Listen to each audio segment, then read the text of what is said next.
अस्सलाम वालेकुम नाज़रीन, उम्मीद है कि आप सब लोग खैरियत से होंगे और ठीक होंगे। आज की वीडियो बहुत ही ज़्यादा इंटरेस्टिंग होने वाली है। इस खातून का कहना है कि इस्लाम औरतों का हुकूक पूरा नहीं करता, इस्लाम औरतों के साथ नाजायज़ करता है। तो आइए इसी बारे में डॉक्टर जाकिर नाइक का बयान भी सुनते हैं और इस लड़की की बातें भी सुनते हैं, फिर बाद में बात करते हैं। एक भारतीय होने के नाते भी बोलना चाहती हूँ, क्योंकि सबरीमाला का भी बार बार जिक्र आ रहा है कि देखिए वो संस्कृति जिसमें भगवान को भी महिला के बिना पूरा नहीं माना जाता, अर्धनारेश्वर माना जाता है, जिसमें महिलाओं को देवियों की तरह पूजा जाता है। अगर 25 लाख में से 5 मंदिर मुझे वहां पे जाने को मना कर रहे हैं, तो as a woman, as a feminist and a real feminist woman, मुझे उस संस्कृति पे भरोसा है कि कोई वजह होगी अगर मुझे वहां जाने से मना किया जा रहा है। तो बात चल रही है कि औरतों का हक मिलना चाहिए, इस्लाम के अलावा औरतों को किसी ने हक नहीं दिया। नंबर 1 बात यह है कि आप जैसे कि आप हज में देखते हैं, मदीना में 35 लाख मेरी बात सुन, 35 लाख आदमी की 40 लाख होता है हज के दौरान, उसमें कम से कम 20% महिला। तो माहौल बनाना पड़ेगा ना। माहौल आप कौन होते हैं? बात वहाँ की कोई माहौल की जरूरत नहीं। जिसे जाना है, जिसे मस्जिद जाना है, उनके लिए मस्जिद का इंतजाम है। देखिए, मैं ये मान रही हूँ इस बात को कि इस्लाम महिलाओं के मस्जिदों में जाने में या प्रेयर स्पेस में जाने में इस्लाम में एज पर कुरान कोई मनाही नहीं है, लेकिन हम ये डिनाई नहीं कर सकते कि यही मैं बोल रही हूँ कि हम ये डिनाई नहीं कर सकते कि मुस्लिम पुरुषों ने एक ऐसी पितृसत्तात्मक व्यवस्था कर रखी है कि हर चीज इस्लाम के नाम पे महिलाओं को ही दबाया जाता है। मस्जिद जाके तो दिखाए महिलाएं, ये लोग यही अंसार रजा साहब सबसे आगे जाके खड़े होकर उसकी खिलाफत करना स्टार्ट कर देंगे। मेरा एक छोटा सा सवाल है। आपने अपनी तकरीर में शुरू में कहा कि इस्लाम में औरतों और मर्दों को बराबर के हकूक़ात हासिल हैं, और आपने नंबर भी दिए कि दोनों को 100 में से 80 नंबर, किसी पेपर में किसी को कम किसी को ज़्यादा। तो मेरा सवाल ये है कि खुदा के घर में, खुदा के दरबार में, जिसे हम मस्जिद कहते हैं, उस खुदा की इबादत गाह में मुसलमान बहनों को, बेटियों को इबादत करने का हक क्यों नहीं दिया गया है? वो मस्जिद में जाकर नमाज क्यों नहीं पढ़ सकती? आपका सवाल जो है कि अगर ख़वातीन और मर्द के हुकूक एक है, उनका मयार एक है, तो इस्लाम क्यों ख़वातीन को मस्जिद में आने से रोकता है? बहुत अच्छा सवाल है। आप कुरान मजीद पढ़ेंगे, कुरान मजीद में कहीं भी नहीं लिखा है कि ख़वातीन मस्जिद में नहीं जा सकते। एक भी सही हदीस नहीं है जिसमें यह जिक्र है कि ख़वातीन मस्जिद में नहीं जा सकते, बल्कि कई हदीस है। आप अगर सही बुखारी पढ़ेंगे, जिल्द नंबर 1 जो आखिरी हदीस है, 832 की हदीस, उसमें मोहम्मद सल्लल्लाहु अलैहि वसल्लम फरमाते हैं कि do not prevent the female servants of Allah from entering the mosque. आप ख़वातीन जो मोमिना हैं, अल्लाह सुब्हाना व तआला की बंदियाँ जो मोमिना हैं, उसे मस्जिद में जाने से मत रोकिए। कई हदीस है जिसमें लिखा हुआ है कि मोमिन औरतों को मस्जिद में जाने से मत रोकिए। लेकिन क्योंकि ख़वातीन की जिम्मेदारियां हैं घर में भी, उन्हें मस्जिद में जाना फ़र्ज नहीं है, कंपलसरी नहीं है। मुसलमान मर्द को जमात में पढ़ेंगे तो 27 गुना ज़्यादा सवाब है। ये सही बुखारी की हदीस है मोहम्मद सल्लल्लाहु अलैहि वसल्लम की। और मस्जिद में पढ़ना जमात में और बेहतर है।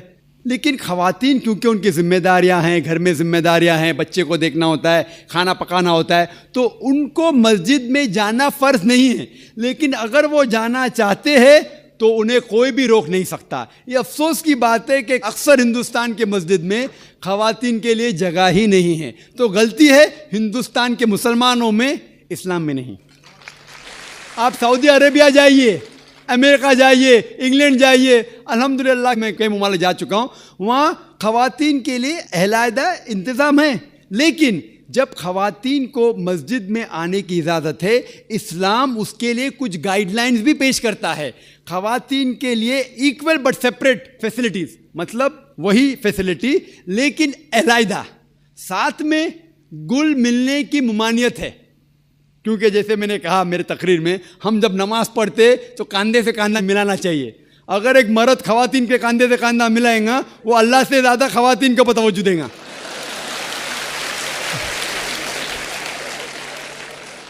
तो ख़वातीन मस्जिद में आ सकते, लेकिन उनके लिए अलहदा इंतज़ाम है, इक्वल बट सेपरेट फैसिलिटीज, बराबर अच्छा इंतजाम, लेकिन अलहदा वजू के लिए जगह अलग, नमाज पढ़ने के लिए अलग।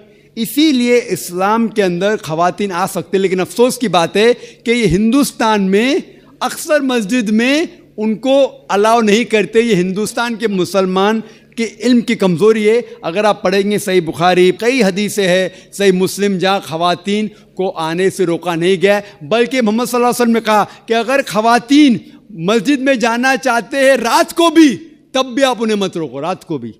ये सही बुखारी की हदीस है कि अगर रात को भी वो मस्जिद में जाना चाहते तो आप उसे मत रोकिए। लेकिन अल्हम्दुलिल्लाह सुम्मा अल्हम्दुलिल्लाह, हिंदुस्तान में सैकड़ों मस्जिद है जहाँ ख़वातीन को आने की इजाज़त है। बम्बई में है, दिल्ली में भी होंगी, आगरा में भी होंगी, कम होंगी।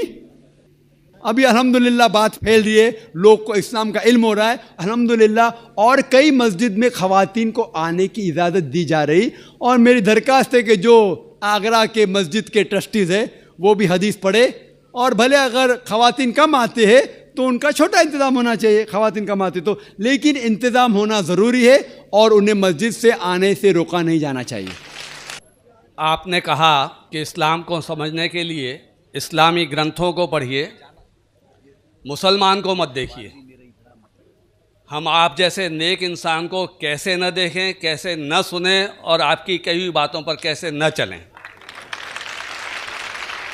इस्लाम को समझना है तो मुसलमान को भी देखना पड़ेगा, अच्छे को भी तो ख़राब को भी। आप जैसे नेक इंसान को भी देखना पड़ेगा, और लादेन जैसे या दूसरे टेररिस्ट हैं उनको भी देखना पड़ेगा, जो इस बात का दावा करते हैं कि वो इस्लाम को बचा रहे हैं और इस्लाम को बढ़ा रहे हैं। भाई साहब ने बहुत अच्छा सवाल किया। सवाल के पहले ये कहा कि हम कैसे मुसलमानों को नहीं देखे, और मेरी तारीफ़ की, सारी तारीफ़ अल्लाह सुब्हानहू व तआला की है। लेकिन मैं ये कहना चाहता हूँ कि अगर आपको मर्सिडीज़ कार देखना है कितना अच्छा है, तो ऐसे ड्राइवर को मर्सिडीज़ कार चलाने के लिए दो जो एक माहिर ड्राइवर है। तो अगर आपको इस्लाम जानने के लिए कोई शख्स को देखना है तो सबसे बेहतरीन शख्स है मोहम्मद सल्लल्लाहु अलैहि वसल्लम।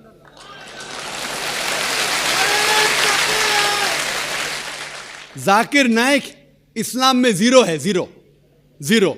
इसीलिए मैं तकरीर में हमेशा कहता हूँ कुरान मजीद का हवाला, सूरह हुजुरात, सूरह 49 आयत नंबर 13। तो आप जाके बाहर बोलो, अल्लाह ताला फरमाते सूरह हुजुरात आयत नंबर 13। आप बाहर जाके बोलेंगे जाकिर फरमाते, जाकिर की वैल्यू इस्लाम में ज़ीरो है।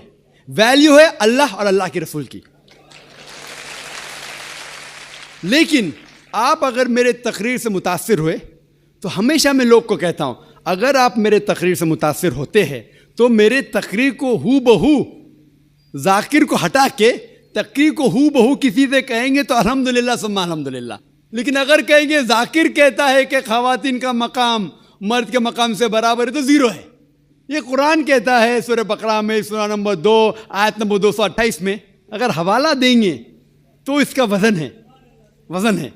इसीलिए जो मैं कहता हूँ अभी तक के सही है, कोई भी मज़हब को देखने के लिए मज़हब के मानने वाले से बदले मज़हब की किताब पढ़ो। और अगर किसी को देखना है, मज़हब के लोग को देखना है, तो जो सबसे माहिर है उसको देखिए। तो अगर आप कोई मुसलमान की ज़िंदगी को देख के अमल करना है तो सबसे बेहतरीन एग्जाम्पल, मिसाल है मोहम्मद सल्लल्लाहु अलैहि वसल्लम। मेरा एक बहुत ही प्रैक्टिकल सवाल है। अभी आपने बताया कि हम महिलाओं के लिए, हमारे मुस्लिम धर्म में हम महिलाओं को बहुत 75% हम सम्मान देते हैं, उनके अधिकार हैं, उनके राइट्स हैं। तो मेरा एक सवाल ये है जो कि मैं आए दिन देखती हूँ कि जो आपके जो मुस्लिम धर्म के अनुसार जो तलाक का जो सिस्टम है, 3 बार तलाक देने के बाद उस पर जो इद्दत पीरियड का जो केवल मेंटेनेंस मिलता है, उसके बाद एक अनपढ़, एक ऐसी महिला जो अपना सोर्स ऑफ इनकम उसका कुछ भी नहीं है, उसको किसके सहारे पर छोड़ दिया जाता है। हमारा धर्म जो मुस्लिम धर्म है उसमें कोई ऐसी व्यवस्था कर दी जाए जिससे कि ऐसी महिलाओं को जीवन जो आसानी से कट सके। Thank you. बहन ने एक बहुत अच्छा सवाल पूछा।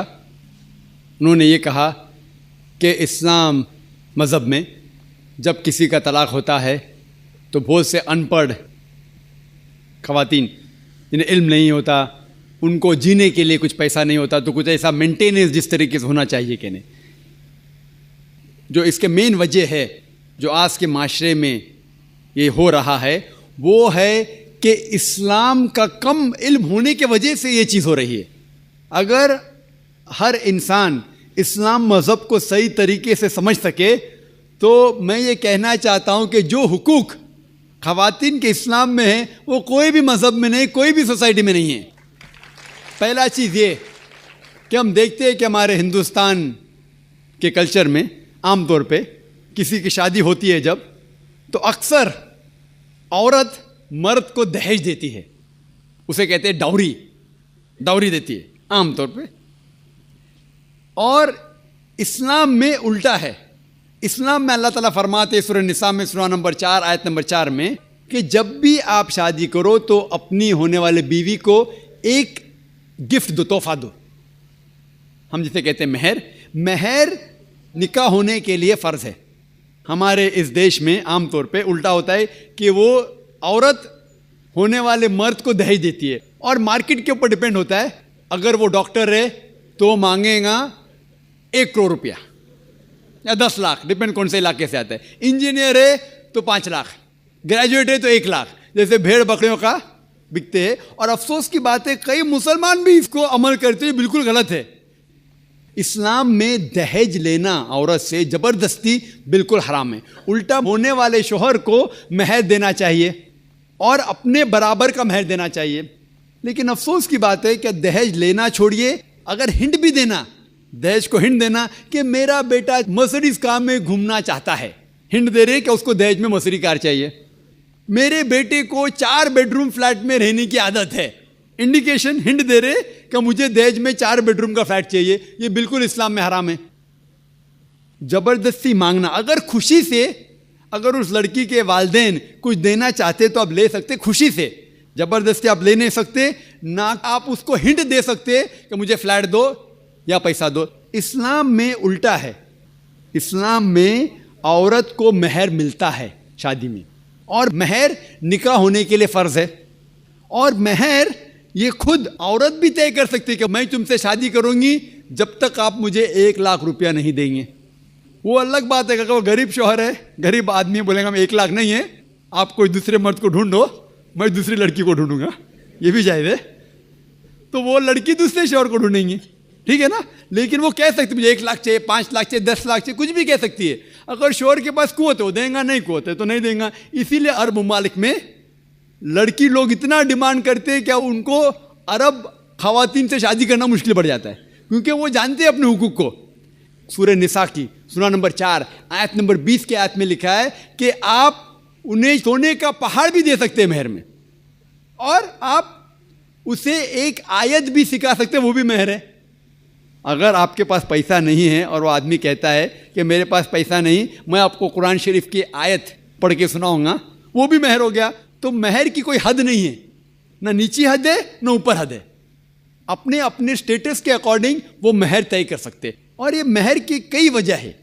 एक वजह है कि मिसाल के तौर पे उस लड़की के वालिदैन ने उसकी परवरिश की, उसे ग्रेजुएट बनाया, तालीम के ऊपर खर्चा किया, तो महर मिलने के बाद उस औरत की वो अपनी जायदाद हो जाती है। वो चाहे अपने वालिदैन को दे, चाहे खुद रखे, या उसको कोई बिजनेस में लगा दे, कोई तिजारत में लगा दे, उसका हक है। तो महर उसकी खुद की जायदाद है, वो कुछ भी कर सकती है। और महर का कोई फिक्स्ड अमाउंट नहीं है, छोटा भी हो सकता है, बड़ा भी हो सकता है। और उसके अलावा ये महर अगर खुदा ना करे, अल्लाह ना करे, अगर तलाक होता है, डिवोर्स होता है, तो ये महर उसके काम आ सकता है। लेकिन लोग को गलत फहमी है कि महर सिर्फ तलाक के लिए, ऐसा नहीं बात है।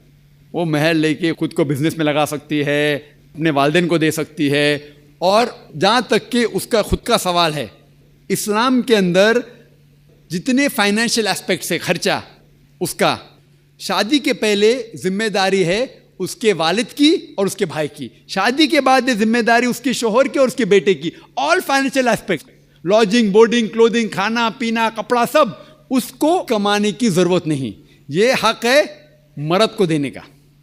तो financially she is more strong, she is very strong financially. जहाँ तक कि माली हालात में इस्लाम में औरत का दर्जा बहुत ऊंचा है। जहाँ तक कि बहन ने सवाल पूछा कि तलाक होने के टाइम पे उसे मेंटेनेंस क्यों नहीं मिलता, बहुत अहम सवाल है। पहले हम ये जान ले कि जब अल्लाह सुब्हाना व तआला ने ख़वातीन को इतने हुकूक दिए, हुकूक देने के बावजूद अल्लाह सुब्हाना व तआला अदल करते हैं, जचते हैं। क्योंकि जब भी तलाक होता है घाटे में जाता है मर्द इस्लाम में ज़्यादा, क्योंकि जब तलाक होता है उससे अगर वो महर नहीं दिया होगा देना फ़र्ज हो जाता है। भले वो महर 50,000 हो, 1 लाख हो, 5 लाख हो, 10 लाख हो, वो उसे तय करना चाहिए। जब महर देता है तो औरत का नुकसान कुछ नहीं होता, और तलाक होने के बाद आदमी भी शादी कर सकता है, औरत भी शादी कर सकती। जब तलाक हो जाता है उसे महर तो मिल जाता है, जब नई शादी करती है नया महर मिलता है। आप सोचिए, आदमी जब नया शादी करता है उसको नया महर देने पड़ता है, तो आदमी नुकसान में है। अगर आप ये कहेंगे कि तलाक होने के बाद आदमी मेंटेनेंस भी औरत को दे, तो हम कहेंगे ये अल्लाह सुब्हाना व तआला हक के नहीं है, नऊज़ बिल्लाह, ऐसा कर ही नहीं सकते। नहीं तो मुझे लेक्चर देने पड़ेगा आदमी के हुकूक इस्लाम में। मैं अक्सर तकरीर करता हूँ औरतों के हुकूक, लेकिन जो लोग इस्लाम की बुनियादी बात को नहीं समझते उन्हें ये गलत फहमी है कि औरत का नुकसान हो रहा है। औरत का नुकसान नहीं हो रहा है, और औरत को कुछ भी अगर चीज़ की ज़रूरत है, जैसे मैंने कहा, आदमी का हक बनता है कि उसे दे। शादी के पहले उसके वालिद और उसके भाई, शादी के बाद उसके शौहर और उसके बेटे, और अगर ये नहीं भी दे तो माशरे का फ़र्ज़ है कि औरत को संभाले। माशरा नहीं कर सकता है, अगर इस्लामिक हुकूमत है, हुकूमत का फ़र्ज़ है कि औरत को संभाले, उसकी परवरिश करे, ये इस्लाम में। लेकिन अगर आप उसके बाद कहेंगे तलाक होने के बाद आदमी उसे हर महीना और 1,000 रुपया दे, 5,000 रुपया दे, तो ये आदमी पे जुल्म होगा।